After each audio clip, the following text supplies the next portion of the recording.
Till we're all growing a beard. A man's face should never be bare. We just want some facial hair. We're anticipating, yeah, everyone's waiting for beard. Good morning. This is Behind the Beards. We pull the curtain back, take a look behind the scenes, and reveal the things that you need to know about the people who are leading your churches and your ministries. I'm Joshua Fowler. I'm a preaching minister in Baton Rouge, Louisiana. And my partner on the other side of the screen here is youth minister Topeka, Kansas. But more importantly, a good friend, good brother, and a good mate. What's going on this morning, Aaron? What's not going on, right? That's what it kind of feels like. Oh, we're getting ready. So thankfully, Marco kind of decided he didn't want to have anything to do with South Louisiana. So he decided to take a left turn and head over towards those Houstonians. But I think this little beast we got coming up in the Gulf is going to bring us a fair amount of rain. Yeah. So Marco and Laura, in the Gulf, of course, count on 2020 to do something that has never been done in recorded history, with two hurricanes in the Gulf at the same time. Right. So I don't like memes. Like I'm weird. I just think they're stupid. But I saw one that I did like. So, and it said, I think time travel is real, and 2020 proves it. I think there's somebody who keeps going back in time trying to fix 2020. And that's why new bad things keep happening, because it's repercussions of that.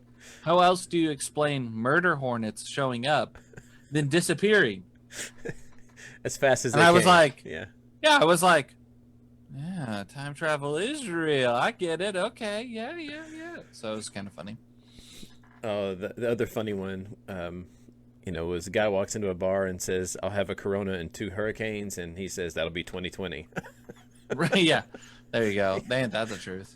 Oh. Man, two hurricanes. I saw some pictures of that, and it was just wild. Just some crazy stuff. So, the Umbrella Academy. I have, my wife and I, we watched like part of the first series, and then we forgot about it. Like, there are some things like Lock and Key.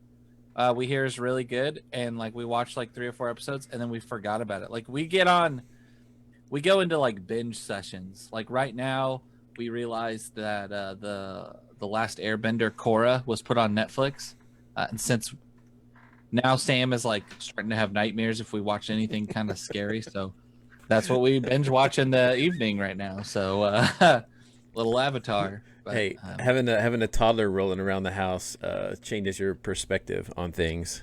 Yeah, no joke. Everyone's like, "Have you seen this new show?" And I'm like, "Nope." No. Have you seen Korra? Did you see that episode of Curious George last night? That George. Does Curious George have a tail or not? Yeah, he does not. The old. You've seen Jody is really into the Mandela effects. Oh yeah, and those kind of things, and so she always has a new one of those that someone has introduced every week. And she asked me, she goes, "Does Curious George have a tail?" I'm like, "Of course Curious George has a tail. He's a monkey. What kind of monkey doesn't have a tail?" Quite a few, actually. Oh, more than you think. More than you think. Pretty interesting. It's the same thing. Does the peanut guy have a monocle? Isn't that one? It is. Not the peanut guy, the Monopoly guy. There's a Monopoly man. Yeah. It's the Monopoly man. Yeah. Of course he does. It's just actually he doesn't. Right. The peanut guy does have one. Who has time to think of these things? That's kind of my thing. Who's got these times to come and think of these weird things? I don't know. There's a movie on Netflix called The Mandela Effect, and we did have to watch that because of Jody's kind of obsession with these things. And did you learn a lot about South Africa? No. No, far different Mandela, I guess, huh? Oh, different guy. Okay. Different guy. Yeah, no. In this movie, he actually loses his daughter. But Okay. but he is able to go back and like he wakes up one day and she's there again. But only he remembers that his daughter had passed away. And then So it's like one of those movies. it's one of those Trippy. movies. And then he has to like get into the Matrix and figure out what's going on, to figure out why everyone remembers something different than he does. So That's cool. We might like that. We like that movie, like Inception or Shutter Island. oh yeah, Basically anything with Leonardo DiCaprio. that's right. It's pretty good. That's right. Except Titanic. That was too long. Except for, I have never seen Titanic. We watched Titanic in the theater. I've watched 3-hour movies in the theater. Titanic was that was one I was like, okay, oh my goodness, it's only been 30 minutes. Right. I'm still waiting for my mother to give me permission to watch it. She told me I could not watch it. So There's- 32 over here, still waiting to have permission, but I've never seen it. So yeah, Jonathan. nor have I wanted to see it because I know how it ends. You know what I mean? I've seen it several times, and I keep waiting for like a real storybook ending, Right. And it just never comes. The ship still sinks, and Leonardo DiCaprio still doesn't make it in the icy waters. I have, however, watched the documentary on the guy who found the Titanic. Yeah, it's pretty cool. That one was good. Yes, I know Heather loves Titanic, and Shutter Island. If I remember like Shutter correctly, Island. Shutter Island might have been on her list to watch for mental health. It's good. It's a good movie. Yeah. Yes. I really like it. There was room on the door. I know. That's terrible, huh? Just pull him out of the water. So many things. That's not a reference you get, I guess, if you haven't seen the movie. Well, I've seen the drawing, but I wonder, like, is there was enough room, but would it hold that weight capacity? Hey, let's get into that's some a real physics talk. question. Like, let's get into Yeah. some real physics talk, which is perfect, by the way. Physics talk is perfect totally. things to do, in a lock-in, right? Just to put everybody Yes. to sleep. And Jonathan, I like first comment. I like strange lock-in games, or really any kind of strange event games. If you haven't had a chance to see Jonathan's GIF that he posted in the comments, the old Dukes of Hazzard who can dive into the car. We've come up with some pretty strange ideas and events, right? First dent I ever put in my first car was me trying to slide over the hood. I remember that, and my dad just went, You're not Bo Duke. and he was like, I'll get the plunger. And luckily, like, it popped right out. But yeah, he was like, you're an idiot. Yeah, talk about physics. Like, how many kids can actually stand on a pew before it starts to break? I mean, like, you really. We had when I first got to Central, when we had a lock-in, we were not allowed to use the children's wing. And that was because previous years before me, there was a teenager who ran through a wall in the children's wing. They could not make the corner in one of the chasing games they were playing, and he just went right through. Like, he didn't go all the way through, but he was like shoulder and arm through. And knowing those shepherds, like, it would have been awesome to like have to explain that to him. Well, you see, we were playing it. Like, they would have laughed and been like, okay, but what are we gonna do? And it was just, that's so funny. Like, So is there weird and strange things that happen at lock-ins. a John-shaped hole in the wall? Yeah. It was just so funny. It's so funny to think about too. No, I think about like some of the strange things come up because of the creativity you have to employ, not just to capture. I'm going to say kids' attention, but it's not just kids, because we're kind of coming up in a culture, in a community of people where even adults are looking for whatever's next, whatever's bigger, whatever's better. And I remember, our first camp together up in the great tall grass camp. We're there, we're talking about some things, and then Bill, bless his heart, decides that he's going to to bring in manna and quail because he has a friend that has a crop duster, and he's going to drop granola bars and breakfast on the baseball field. And then the paper mache rock that we tapped with a staff, and it opened up to reveal apple and orange juice. And it's like, Bill, this is awesome, but what am I going to do next year? Because they're going to come next year and expect something bigger. And how do I beat a crop duster and a rock that opens when I tap it? And the look on kids' face when they walk out and they see this low flying plane and then all of these parachutes, and then Bill says, "Looks like that's breakfast." And to see all these campers run into that field, I mean, that was crazy. Yeah. Jonathan says, "What hole?" Yeah, just play dumb when things go wrong, right? I don't know what you're talking about. Right. I'm sure that was there before. Yeah, that was there when we got here. I don't know why that looks just like so-and-so's shoulder. It's just weird. Some other strange things, man. What's some other strange things that we've, come up with or done? It's also interesting, like, when you think about, like, I guess, moving away from lock-ins, but thinking about camp, when you come up with, like, encounters or games that have to teach something. Like, it's so interesting to me. I worked with a group of teenagers. They're not teenagers anymore. They're college students in their teens. All who are going to help me with camp this year, and to teach them how to create what we call an encounter, a physical activity with a spiritual meaning, was really interesting. And to kind of makes you feel a little bit good, because they have that aha moment of, wow, this is more difficult than I thought, because it's got to be, one, challenging. It's got to be, two, it's got to last a while for them to figure it out. 3, they got to be able to figure it out. And 4, they got to walk away with your spiritual meaning. Right. 5, you got to keep their attention, which means they either have to be fun or challenged in some way. And so one of my favorite ones that we did, bucket busters. We called one of our brain trust guys, Bryce, and he says, I don't remember the name, just call it that. And I think he's right. Like, I don't think we really gave it a name. We weren't really into naming stuff, but we gave each group, we split them into 2 groups, and we played dodgeball. Basically, we had dodgeballs, but what they had to do was stack these 5-gallon buckets.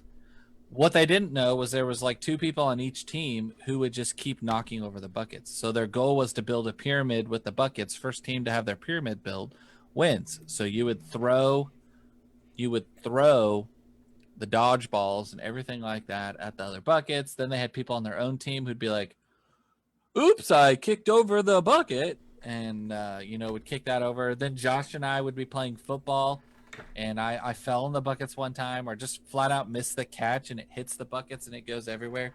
And there's like this sense of frustration, and that was the whole point, was what's an activity that we can get the kids frustrated, a controlled frustration. And that's what we wanted, so we could talk about frustrations and being frustrated and everything like that. My favorite moment of that game, though, and I don't remember if I think it was Bryce or somebody, but he didn't notice that one of the teams had went and gotten a hose, and they were filling their buckets with water. And so they had this base layer of 5-gallon buckets full of water, and Bryce goes to kick it, and he just like kicks this 5-gallon bucket of, and I think he really hurt his foot and everything like that. And we're just like, what just happened? And the teens find a way to outsmart you in your own game because they get so frustrated and tired. And the reason I bring that one up as one of my favorites is because, just last year at church camp, or the year before last, thanks 2020, somebody brought it up, like, oh, I remember that encounter. That was crazy, frustrating, and hard. And it's just so funny. It was about ice? It was both the worst and the best, right? Because it was so. I mean, I've never seen some of those kids so angry. Just so red frustrated in the face, all of. Why would you knock that over again? And so clueless that you're doing it on purpose. Like, come on, we're trying to do the encounter. Will you stop goofing off and throwing the football right next to the buckets? And then, come on, guy. And then we start dissecting it, and you see the light bulbs come on, and the applications that come out of it. Right. Yeah, icebreakers, man. Icebreakers. When you have a group of people who don't know each other, and this is true with any kind of event that you're wanting your kids or your people to bring, other people to. They're bringing people in who may know one or two people there, but they don't know the group. And so as a group, you're trying to get folks out. Jonathan, I have to say, this probably is not going to work if only one guy shows up for your lock-in, Yeah, it's rough. That's and then doesn't want to go home. But, so icebreaker games are always tough because they are so stinking corny, usually. Right? I mean, they're the cheesiest, sappiest kinds of things. Because they can't be too complicated, because if they're too complicated, nobody wants to do anything with them. Yes. And so trying to put people in a place where you can learn something about someone without feeling like you're getting out of your comfort zone. Well, it's also true, like, they also can't just be like something that they've already done. Like, oh, we're going to do bingo. Right. Because that loses them too. Yeah, I think one of the best ones is, you have a chart and you got to find people to sign a square, of right. things that they've done or have never done or have on them. But if you look at them in and of themselves, they're pretty bizarre. And I've come up with some pretty bizarre scavenger hunt things when it comes to like some of our kids. I had our kids bring back a bag of cut hair. They had to bring that to me. None of them brought that back because no barbershop would give them a bag of cut hair. Was that personal? Was that what that was? Yes, I was needing a wig, and so I was trying to put something together. Dude, scavenger hunts are great. So my favorite lock-in scavenger hunt, we always do. So to kick off our lock-in, I always get church volunteers and stuff like that, and I send 3 or 4 kids off with one adult, and they drive and they do a scavenger hunt in Topeka. And one of my favorite ones that we have done was a trade-up. So I gave each group a $1 bill, and I said, I want you to come back with the craziest, biggest, best thing that you can get. And I want you to take a picture of every trade. And so they left, no, it wasn't $1. It was a penny. That's a different scavenger hunt. They left with a penny, and I found out later it was kind of cheating, but I had later a team that came back with like a kayak, like in an hour's time, like a kayak.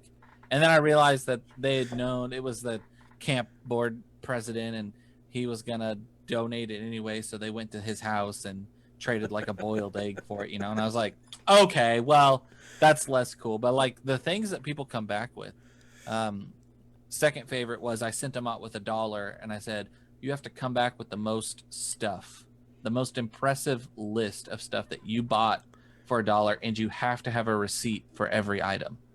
And that was really cool. That's a fun one. Yeah, for them to have to do. We had the Questers Questing Quest at camp. Legend. Some of those we may just have to tease and have a whole episode of its own when it comes to like camp activities. So but and I guess that was an encounter as well, which encounters probably need a whole series of time of their own, just because of the complicated nature of.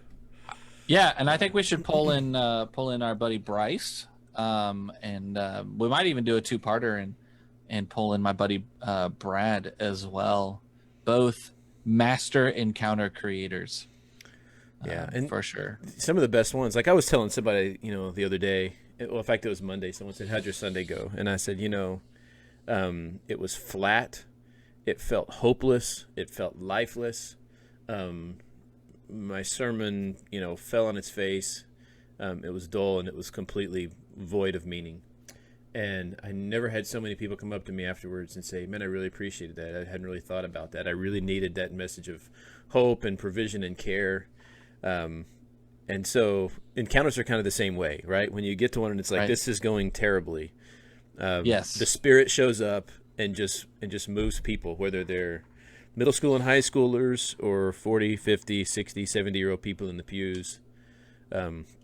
Spirit shows up in those ways when we can just kind of get out of the way and let it work.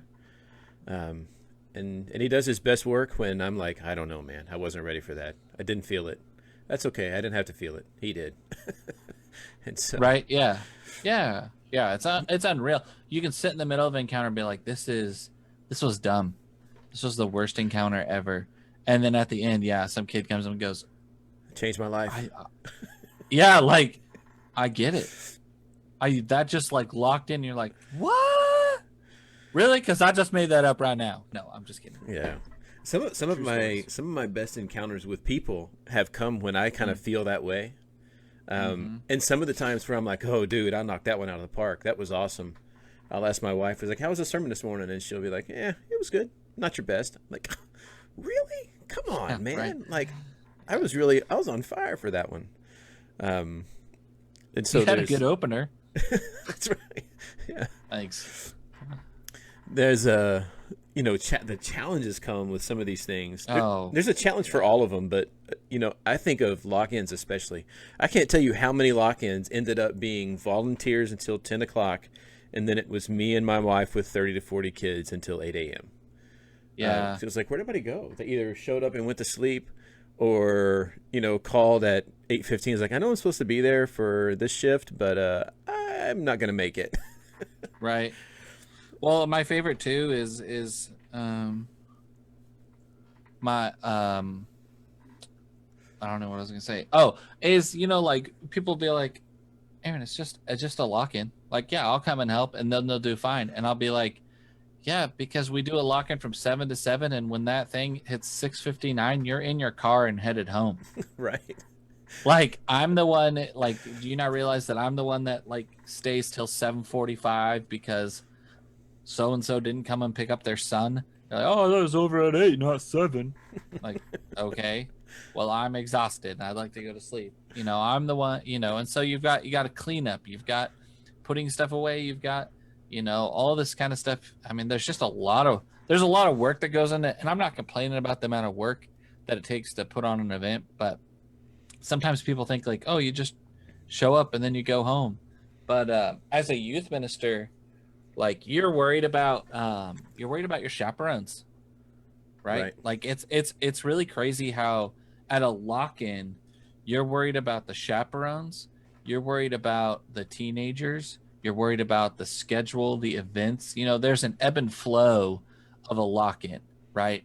And if you let it dip too low, that's when the bad stuff happens, right? That's when the teens sneak off and start playing kissing games, or that's when and so you've got to let it dip a little bit, then you got to bring it back and do an activity or a game. You got to bring it back, so you've got to measure this. And so I feel like when I'm at a lock-in, I'm like at 180% because you're watching this, you're checking that. You're checking in on your chaperones who just happen to be in the kitchen, all 6 of them drinking coffee, and you're like, "What are you doing, guys? Like, we got kids in the baptistry swimming. Like, what are you doing? Like I know I gave them the key. It's like, give me a break."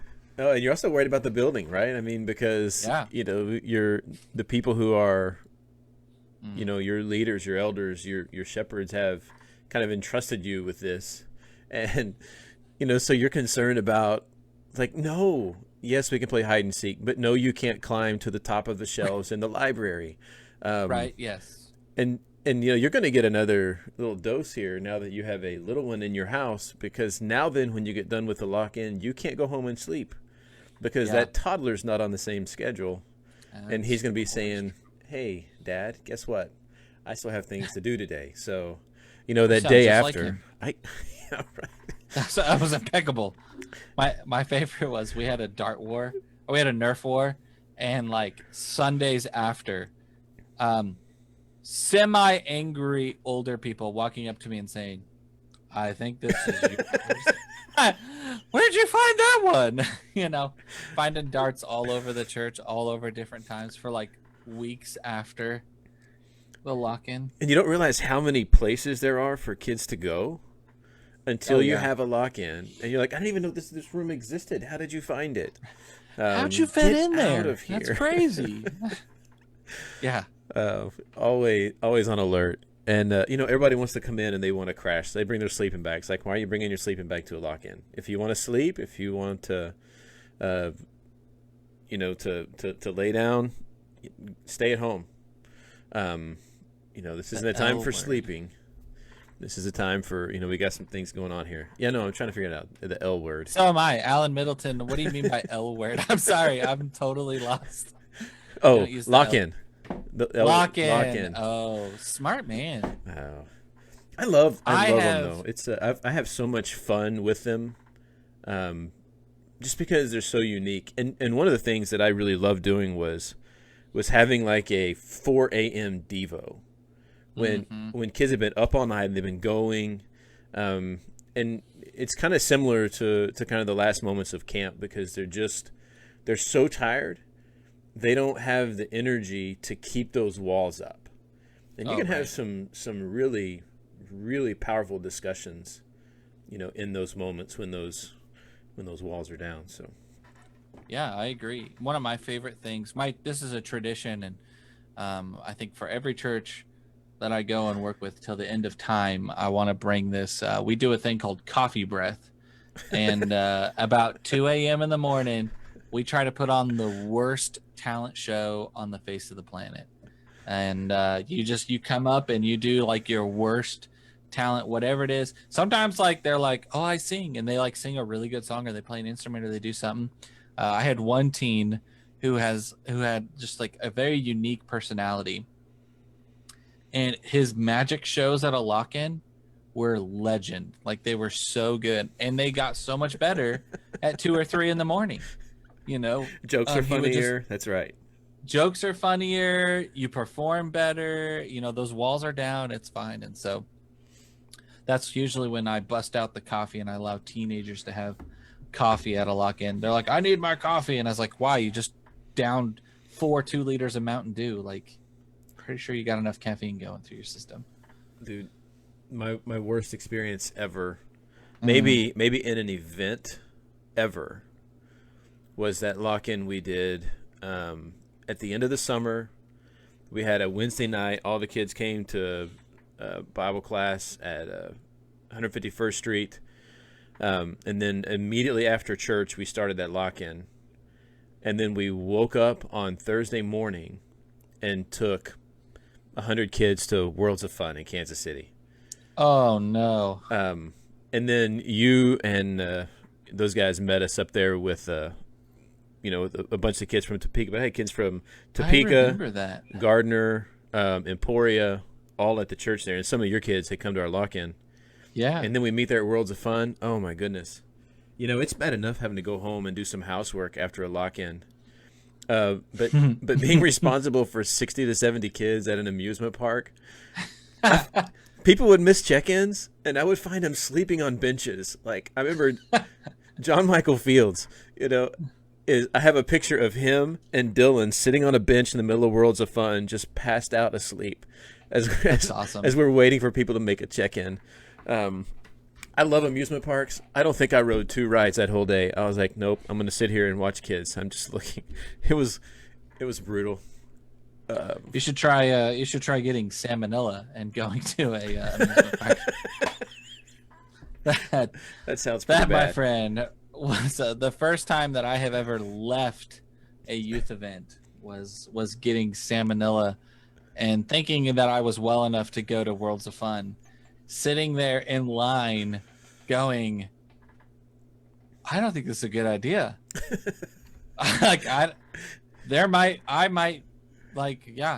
is not a good idea. I don't know what end, if I'm going to throw up or have to change my pants. In fact, at this point, I'm certain it's no longer, I don't think this is a good idea. And I remember standing in line with you and Lauren and Heather, and Lauren was like, I don't know. And you're like, no, you'll be fine. And I'm like, no, I don't think I will. I'm pretty sure this is a bad idea. I just wanted to see what happened at the top of the twister, like. I bet. It was fine with me. I felt fine. Just buck up, man. Behind me. That's right. So bad. Get a little tougher. Do you ever have a encounter or an event or a game that just flopped, like just flat out went terrible? Like nobody had fun. I know this is an on the spot kind of question. Kind of like a lock-in where only one kid shows up and he's not even one of yours. Yeah. I feel bad for you, Frodo. That would be hard. And Jonathan. Man, so I think it ended up being really, really good.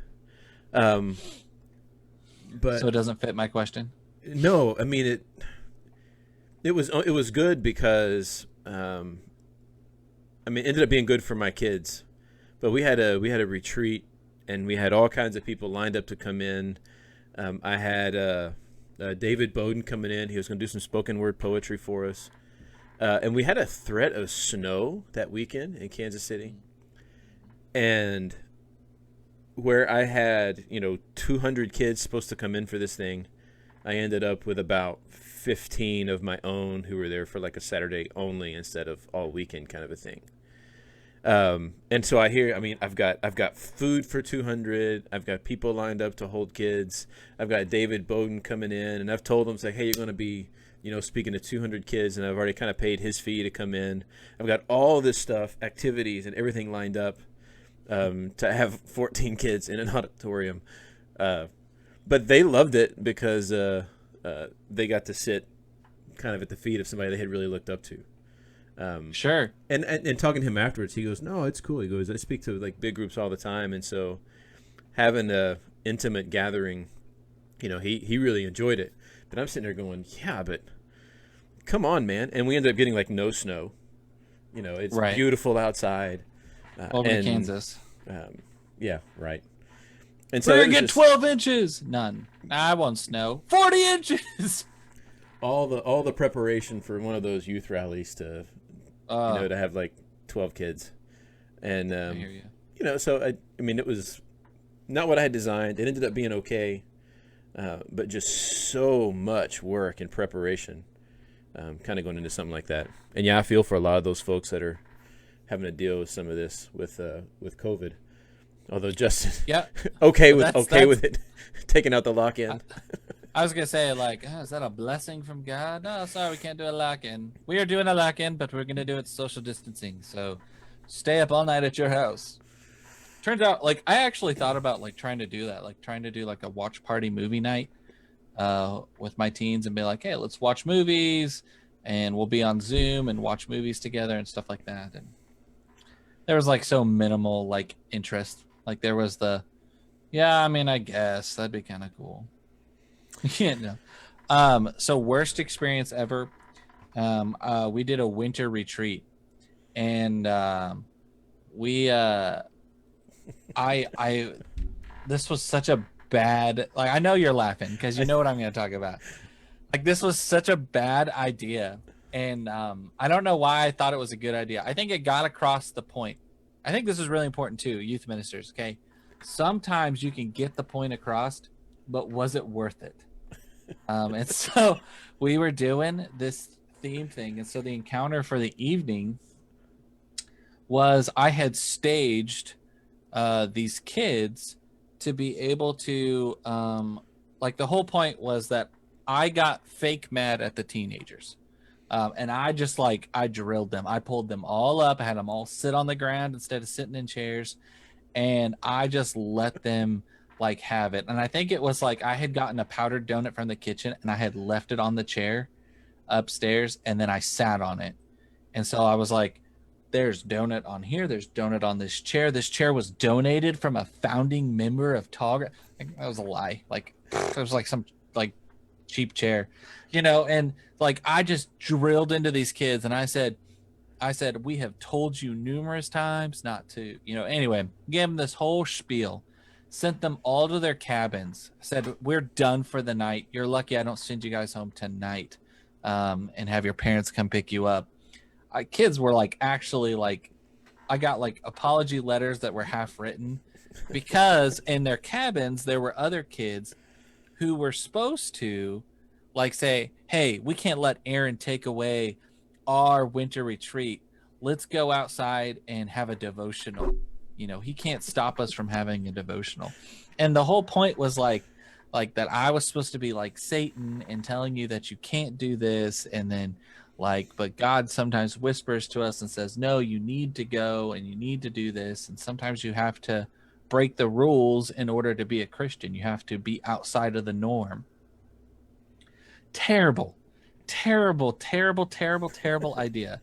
I had kids who almost got in fist fights because one of the guys was like, no, let's go have a devotional, and the guy was like, no, Aaron said to stay in our cabin, and he stood next to the door and wouldn't let him through, and I mean just bad.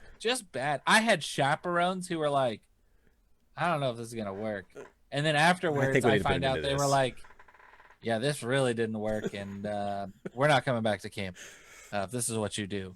I mean, just didn't work. And even though I apologized, I explained it numerous times to the kids afterwards. Hey, I was just kidding. This was just part of the encounter.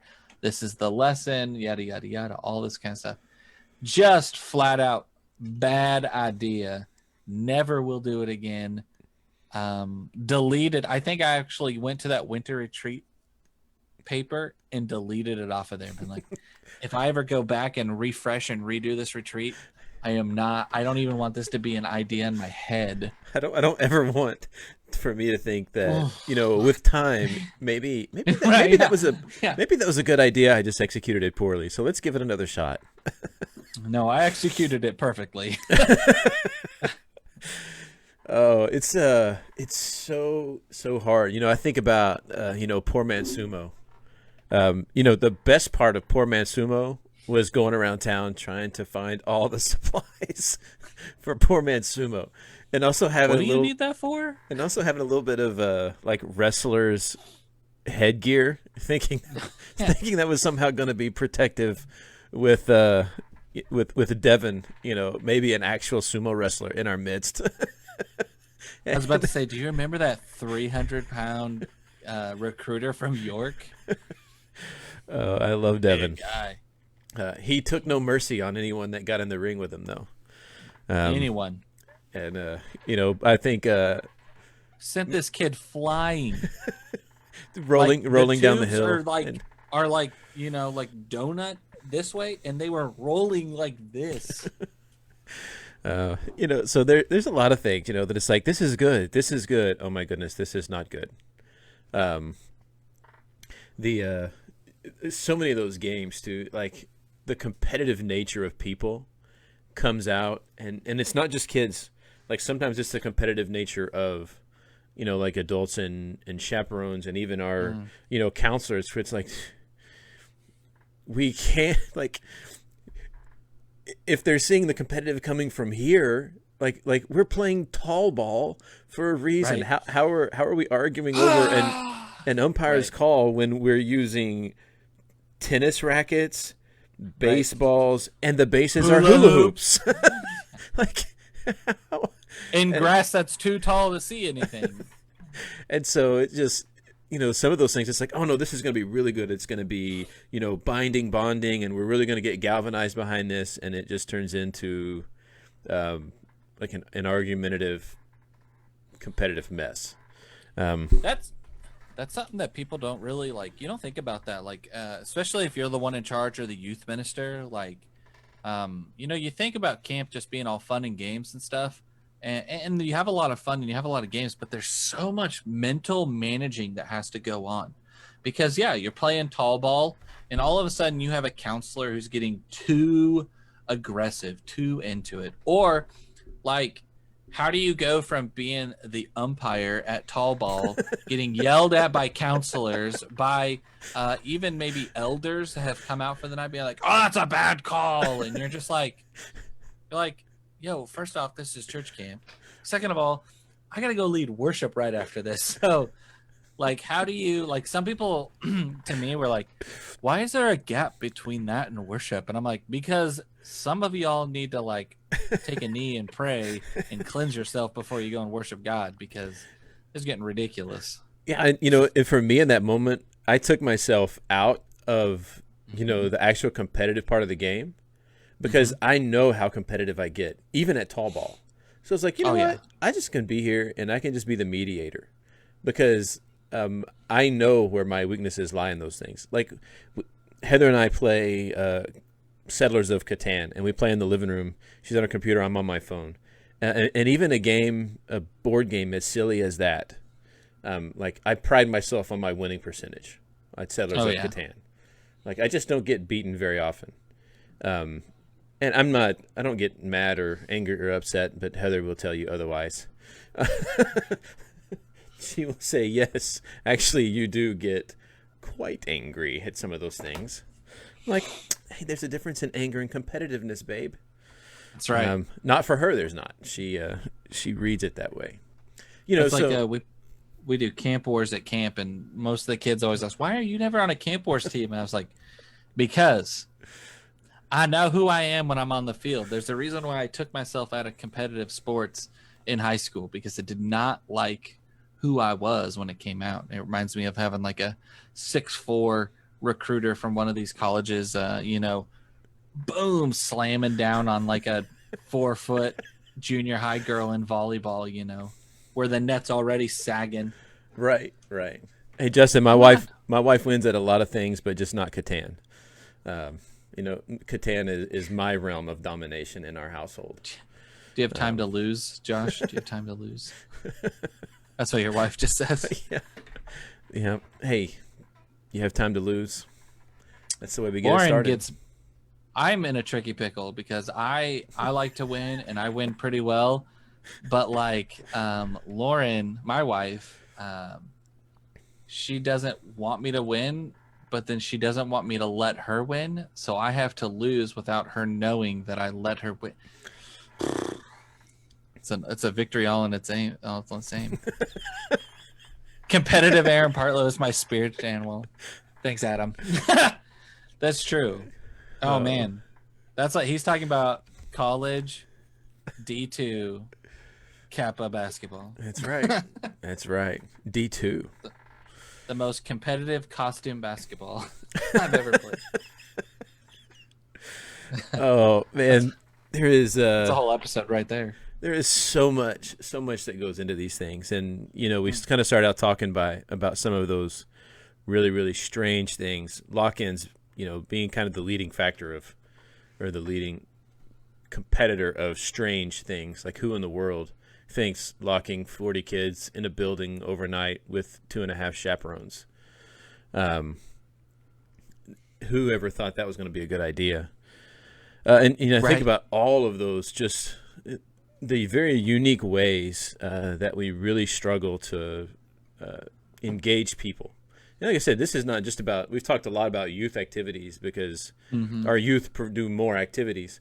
But, that's true whether you're dealing with like a 24 hours of prayer, or setting up some kind of family activities for the church, or any kinds of those things that you're wanting people to really get involved with, even service activities.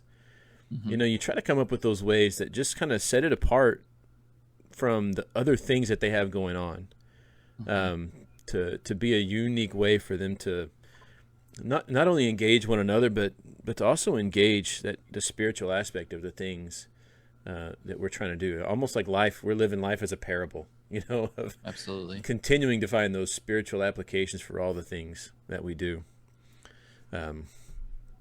That's one thing I like about those games is it teaches you to search for spirituality and bizarre and weird things. And talk about 2020, COVID, social distancing, masks, all this kind of stuff, and being able to have those skills to be able to not just see that, but try to broaden your view and see a bigger picture. Right.